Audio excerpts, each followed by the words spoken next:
Readymade ಡ್ರೆಸ್ಸಲ್ಲಿ ಕೊಡುವಂಥ ಈ ಥರ ದುಪ್ಪಟ್ಟನ ಯಾವ ರೀತಿ ರೆಡಿ ಮಾಡೋದು ಅಂತ ಈ ವಿಡಿಯೋನಲ್ಲಿ ತೋರಿಸ್ತೀನಿ. ಸೊ ವಿಡಿಯೋನ ಸೇವ್ ಮಾಡ್ಕೊಳ್ಳಿ, ಮುಂದಕ್ಕೆ ನಿಮ್ಗೆ ಯೂಸ್ ಆಗುತ್ತೆ. ಕುರ್ತಾಗೆ ಯೂಸ್ ಮಾಡಿರೋ ಫ್ಯಾಬ್ರಿಕ್‌ನೇ 11 ಇಂಚ್ ಉದ್ದ, 5 ಇಂಚ್ ಅಗಲನಲ್ಲಿ ಪಟ್ಟಿ ಕಟ್ ಮಾಡ್ಕೊಂಡಿದ್ದೀನಿ. ಅದರದ್ದು ಸೆಂಟರ್ ನೋಡ್ಕೊಂಡು ನಾಚ್ ಹಾಕೊಳ್ಳಿ.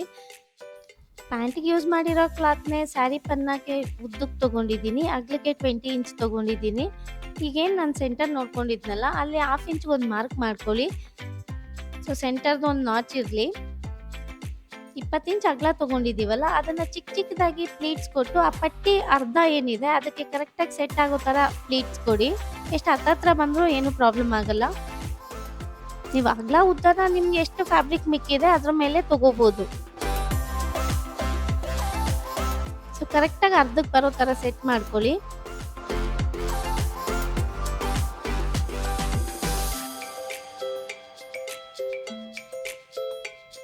ತುಂಬ ಚಿಕ್ಕದಾಗಿ ಗ್ಯಾದರಿಂಗ್ ಥರನೂ ಕೊಡ್ಬೋದು ಅಥವಾ ದೊಡ್ಡ ದೊಡ್ಡದಾಗಿ ಪ್ಲೀಟ್ಸ್ ಕೂಡ ಕೊಡ್ಬೋದು ನೀವು.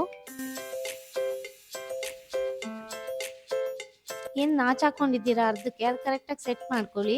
ಈಗ ಅದನ್ನ ಫೋಲ್ಡ್ ಮಾಡಿಕೊಂಡು ನಾನು ಏನಿಲ್ಲಿ ತೋರಿಸ್ತಾ ಇದ್ದೀನಲ್ಲ ಆ ಥರ ಸ್ಟಿಚ್ ಮಾಡ್ಕೊಳ್ಳಿ.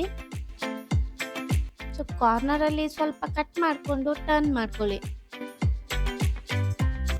ಸೊ ಕಚ್ಚಾ ಎಲ್ಲ ಇನ್ಸೈಡ್ ಆಗಿ ನೀಟ್ ಫಿನಿಶಿಂಗ್ ಬಂದಿರುತ್ತೆ. ಸೇಮ್ ಮೆಥಡ್ನ ಇನ್ನೊಂದು ಕಡೆನೂ ಮಾಡ್ಕೊಳ್ಳಿ.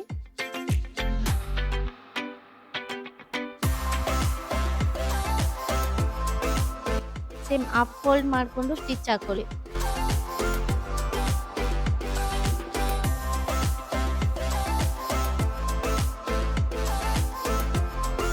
ಮಧ್ಯದಲ್ಲಿ ಏನು ಗ್ಯಾಪ್ ಬಂದಿರುತ್ತಲ್ಲ ಅದು ಕಚ್ಚಾನ ಇನ್ಸೈಡ್ ಫೋಲ್ಡ್ ಮಾಡಿ ಸುತ್ತ ಒಂದು ಸ್ಟಿಚ್ ಹಾಕೊಳ್ಳಿ.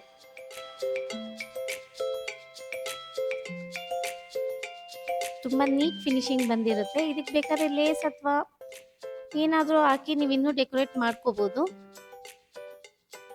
ಸೊ ವೇಲ್ ರೆಡಿ ಆಗಿರುತ್ತೆ.